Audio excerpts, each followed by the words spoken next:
जब भगवान की भक्ति में लग जाए तो मन को भगवान के चरणों में लगाना अनिवार्य है, और कान को भगवान के भजनों में, कीर्तन में। कथा में ये जरूरी नहीं है कथावाचक कौन है, याद रखने। ये कथा कौन कर रहा है ये भी जरूरी नहीं है। कथा श्रवण के लिए सबसे पहले क्या है, जो शब्दावली हो रही हो वो शब्द क्या है, मनन, कि कथावाचक ने क्या कहा उस पर मनन करना। इसलिए तो कहते हैं कि कथावाचक जो है ना, कथा को पुराणों के अंदर से ही कहे। तो हमारे कान कैसे होने चाहिए, उस कथा पर जो कथावाचक बोल रहे हो, जो व्यासपीठ से शब्दावली हो, जो शब्द मुंह से निकल रहे हैं उन पर ध्यान देना अनिवार्य। जिन हरि कथा सुने नहीं काना,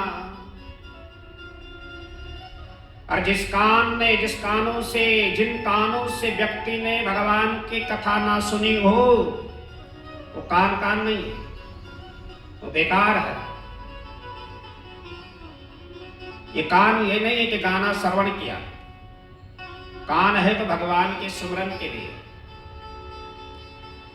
वो कान नहीं है। श्रवण रंध्र आई भावन समान, वो कान कैसे है, जैसे एक घर होता है, भवन घर के समान है। कानों से भगवान का श्रवण किया, नाम का मुंह दिया भगवान भगत भजन कीर्तन के लिए, आग दे तो दान करने के लिए। तो वासुदेव कथा प्रसन्ना पुरुषा स्थिर पुनांति, भगवान की कथा, वासुदेव भगवान की कथा प्रसन्न करने वाले, दिल को, मन को प्रसन्न करने वाले। पुरुष स्त्री पुनाति, जो पुरुषों को स्त्री को पवित्र कर देती है, ऐसी है भगवान की कथा। फिर भी व्यक्ति कथा को श्रवण नहीं करता, कथा में आ गए और निंद्रा देवी सता रहे, ऐसा नहीं होना चाहिए।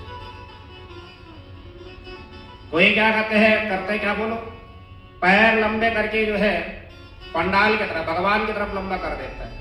नहीं, कथा तो श्रवण करो भैया। मम कर्ण रसायन, कानों को पवित्र करो। मन पवित्र होगा भगवान की कथा से, तन पवित्र होगा गंगा जल स्नान से। वक्तारं वृक्षकं सोतोस्त पादं सलिलं यथा, जो ऐसी कथा है कि भगवान की जो कथा है, भगवान वासुदेव की कथा है। कैसी कथा, वक्तार बोलने वाले, प्रेक्षकम सोत, उसके बाद जो श्रवण कर रहा है उसको सल्लम यथा, गंगा के जैसे पवित्र करने वाली कथा होती है। और गंगा मां से प्रेरणा मिलती है कि चलते जाओ, गंगा कहीं रुकती नहीं है। गंगा मां से प्रेरणा मिलती कि चलते रहो, आगे बढ़ो, जिंदगी में बढ़ना है तो आगे बढ़ो। कौन सिखाती, बोलो गंगा मां, कहीं रुकती नहीं है। इसलिए तन पवित्र किया, किसने किया, गंगा ने, और मन पवित्र किया तो भगवान की कथा ने।